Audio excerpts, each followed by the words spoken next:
Kathy Woodard with Clemson University, Public Service and Agriculture, and I'm here at the South Carolina Water Resources Conference in Columbia, South Carolina. And I have with us this morning one of our panel speakers from our earlier session this morning. It's Representative Davey Hyatt from the South Carolina legislature. Welcome. Thank you for spending some time with us today. Thank you for having me. And thank you for being willing to do an interview afterwards. Well, it's a privilege to talk to people about water issues. Well, very good, and I'm glad that you were able to give us some time today. A quick question that I have for you is, do you think, from your perspective and your vantage point, are the most pressing issues we have in the state?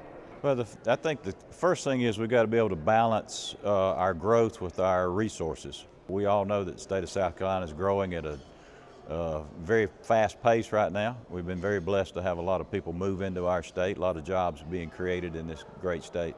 And so we've got to be able to balance who we are, what we have, and with what we are going to be in the days ahead, 10 years, 20 years down the road, and just make sure that we have the resources to supply to these folks that are coming here.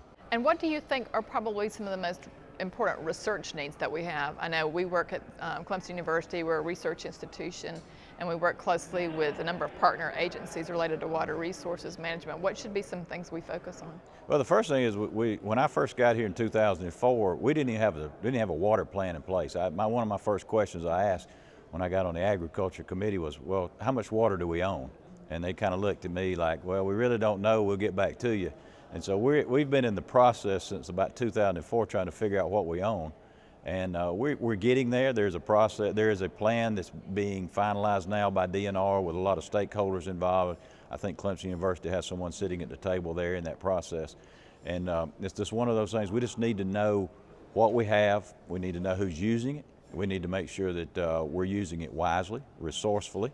We need to make sure that those folks that are going to use it down the road will do the same thing, whether it be through legislation or whether it be just through common sense. We just need to make sure that we're doing the right things as a General Assembly to make sure that the folks in years to come after we're gone are making sure that South Carolina still has the resources that they need. So from the legislative perspective, what's your next step related to water resource management? Well, we every year that I've been on that, and I presently serve as the chairman of the House Agriculture Committee, so presently every single year that I've been on there, we've dealt with some type of water related issue.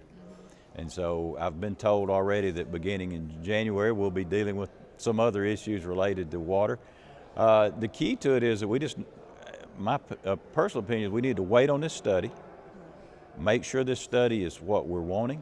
We need to once we get the study, we need to take a good hard look at it. How does it, as I said inside on the panel a while ago, it's part of the puzzle. It's a piece of the puzzle to the state of South Carolina. We've got the business sector, how do the businesses fit into this state? How do the environmental issues fit into this state? How do water issues fit into the state? How do recreational issues fit into this state? And so that's all pieces of the puzzle that we need to make sure that we're doing it the right way. We don't go out there and make some knee-jerk reaction to this proposal or this plan that we're going to be getting hopefully within a year. And once we get this plan in place, we just need to take a good hard look as to how does it fit into the plan of South Carolina. Well, thank you. Thank you for the work that you do and for the time you've given us at this conference. Well, thank you for what you do, and I know Clemson University plays a vital role in all that we do. And being from Pickens is right my next door neighbor, so I'm proud to say that I'm from Pickens County as well. All right, thank you so much. Thank you.